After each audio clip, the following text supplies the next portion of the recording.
Hello and welcome. My name is Mallory. Today we're going to do an Aphrodite's Bombshell spread. So it's essentially a love reading. Yeah, it's going to be eight cards, or at least 8 questions. I plan on using 2 different tarot decks. One that has like the yeses and nos on them for the yes and no questions. The other for the other questions, and then I have the Faerytale Oracle for clarification if we need it. Alright, so let's just hop into it. I'll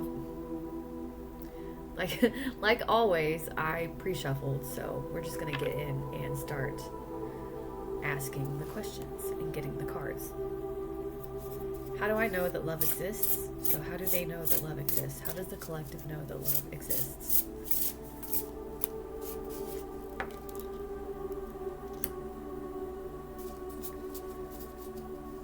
Who does the collective love?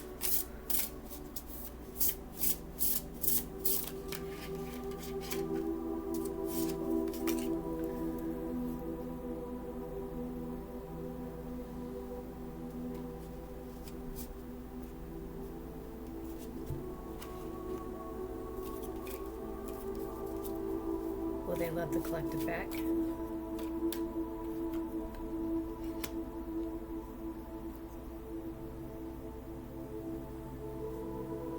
Do they find the collective attractive?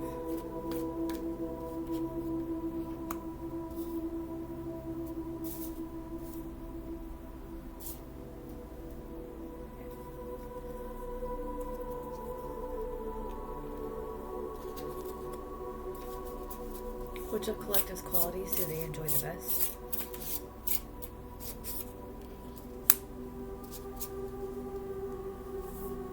How can the collective please them?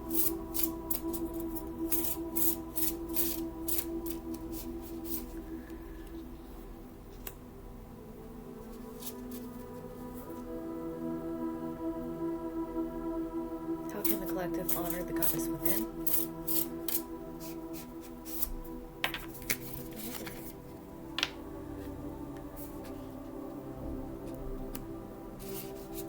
And how can the collective make expressions of love deeper and more eloquent?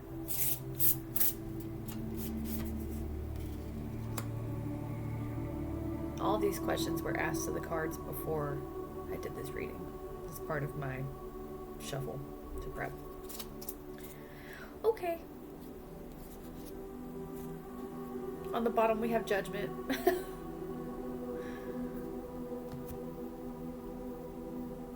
Judgment is clarity, truth. Yeah. Finding clarity, finding the truth. Alright.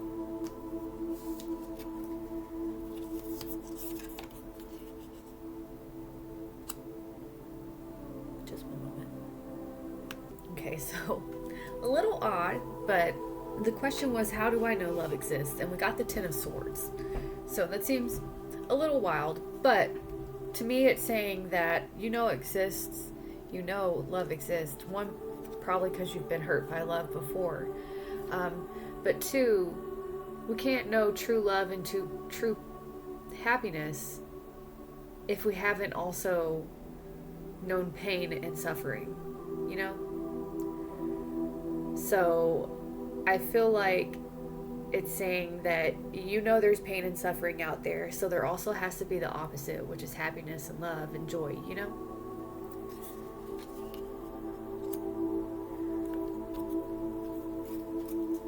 How does the collective know that true love exists, or that love exists? How does the collective know that love exists?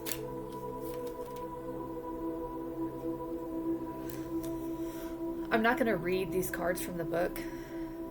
I'm going to pull another one too, but we got Fairy Ointment, which is the sight, which means being able to see, like with your third eye. You know it's there. Like you can feel it, you understand. Like it's just a knowing that you have. Even if it's not something you've truly experienced.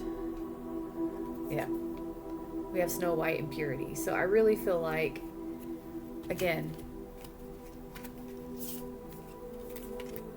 you see that the pain is there, but also the pure is there. You can't fully have one without the other. Okay. Who do you love? Also another strange one. It's the Four of Swords, but I really feel like this is saying you love somebody who makes you feel like you can stop and take a break. You love someone who lets you rest for a bit. Someone who lets you just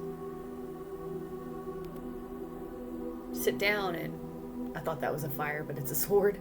I was going to say sit down and warm your hands at the fire, but that's a sword. I should really put my glasses on. Someone who lets you stop fighting. And someone who gets you out of your head.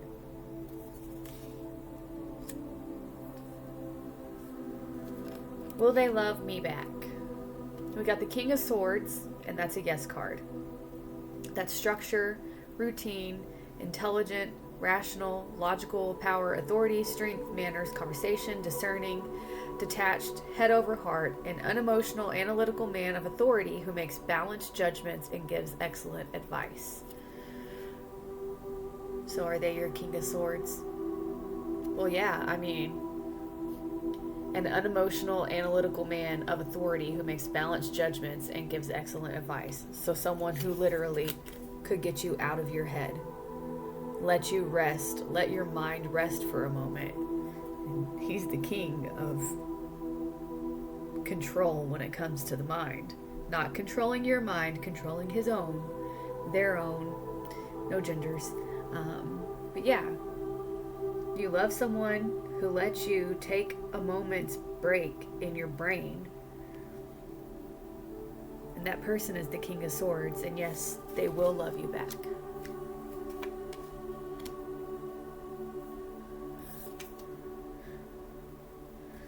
We have, do they find me attractive? And we got the Moon, which is a no card. The Moon is intuition, illusion, dreams, vagueness, instability, deception, anxiety, fear, misconceptions, subconscious, insecurity, past conditioning effects, present behavior. Things are not what they seem. So it says no, things are not what they seem. Let's get some clarification. Maybe they find you attractive in different ways. Maybe it's not physically attractive and they find you emotionally and, you know, intelligently attractive. Can we get some clarification on whether or not Collective's love interest finds them attractive?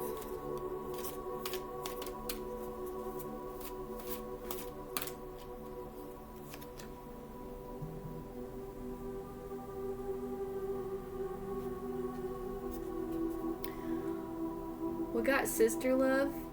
So instead of taking that to a weird place, I'm gonna say maybe they find your relative attractive, or maybe they're with your relative. Are you into someone who's with somebody in your family? Interesting.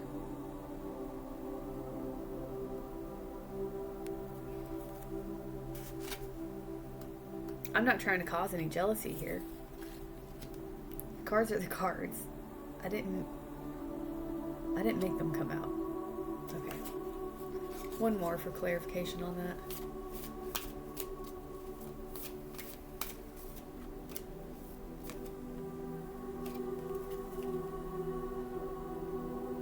I don't know if you can see it. It literally says jealousy. It says the poisoned apple and jealousy.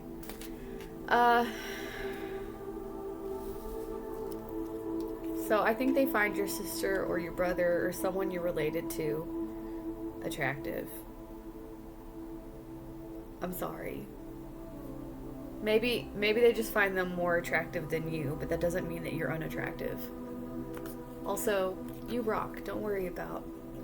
They love you back. I mean, it literally says they will love you back. They just might also like your sister too. Sorry.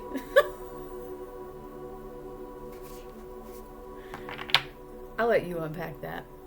If it doesn't resonate, great. Don't accept it. You don't have to. You can also say, I don't accept it, and just boom, you don't accept that. Boy, I love how you can tell when answers to questions make me uncomfortable. People pleaser, I guess. Okay, where are we at? Number 5?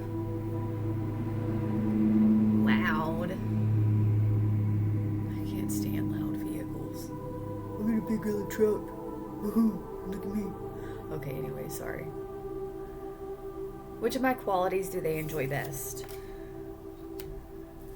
We got the Chariot, and that's moving forward. It's moving into whatever direction you set your mind and your thoughts towards, which can be good or bad, depending on how you're thinking. But apparently, I guess they can see that you can manifest and that, you know, you can get to where you want to go. They see you as forward movement. Want me to read it from the book? The Chariot, number 7.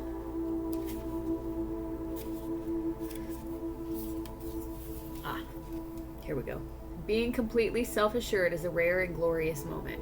So you're completely self-assured, and they like that.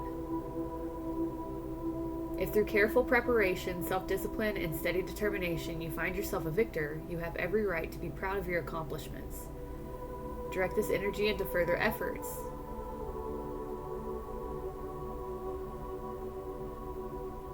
Have total confidence in your abilities. You've clearly demonstrated to yourself and to the world what you can achieve. Forge on, refusing to let any obstacles stand in your way. Things don't get in your way, or when they do, you just run them over. Don't be a bulldozer, though. Listen, I just realized that I did not hook up my mic, and also that the TV music's really loud, so I apologize if you haven't been able to hear me very well. I'm gonna pause it and try to fix that.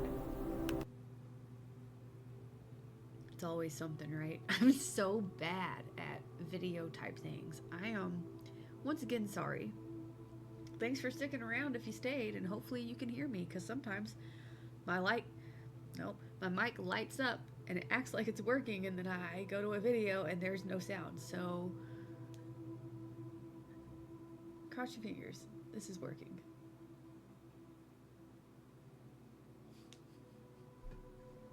Where were we? They love the fact that once you set your mind to something, you don't let anything stop you. Go you. Not because they love it, but because that's an awesome quality. How can you please them? Just one moment. Look at the Page of Wands. That's exploration, excitement, freedom, and I'm going to read from the book. I'm only reading part of it, just FYI. I read the bottom half of the book. When you see the Page of Wands in a reading, you are about to set on a journey of the mind. You have been struck with some novel or wonderful idea, and you have the naive, unfettered enthusiasm of a child to catalyze it. Take risks like you've never been hurt. Believe wholeheartedly in something.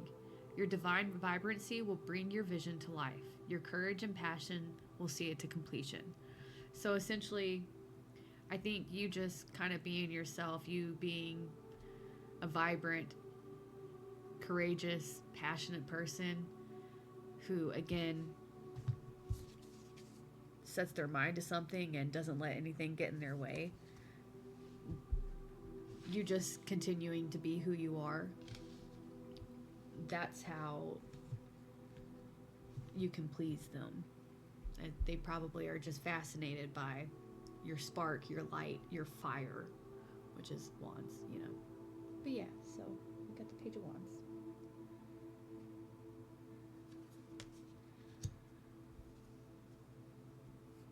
How can you honor the goddess within? Got 2 cards.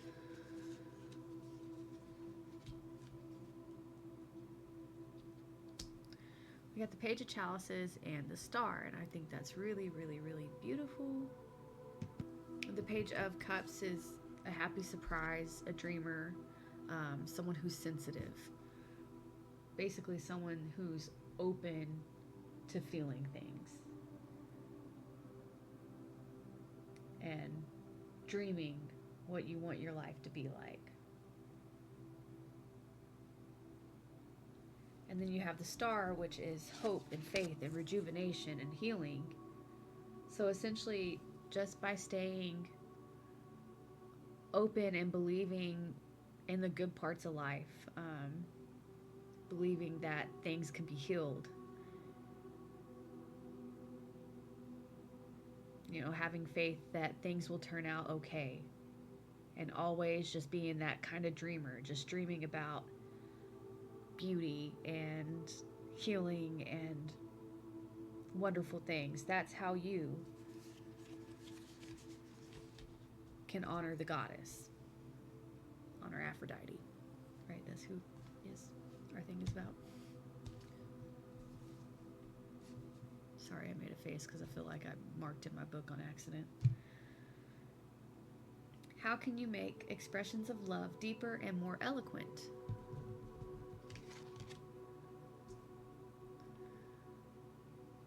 We got the Ten of Chalices, which is basically being super, super happy, like a life full of love.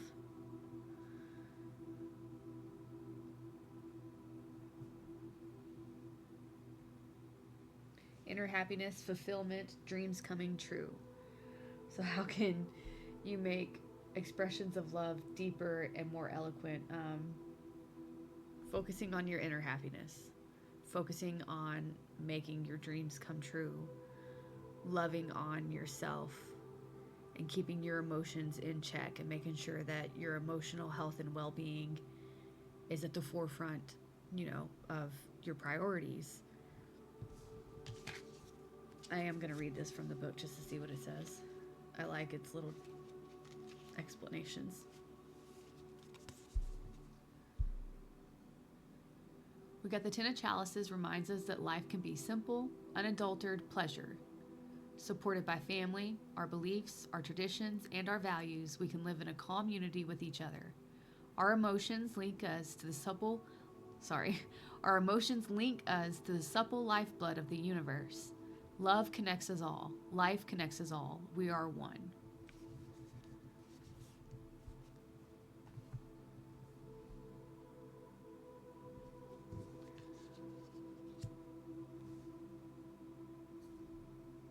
That's all I have. That's the whole reading.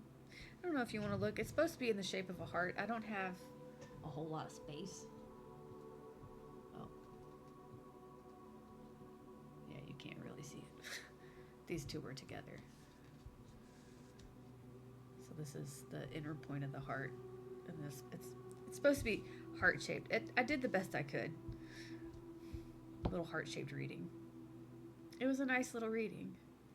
One of these days I will have a camera that, looks down onto my table.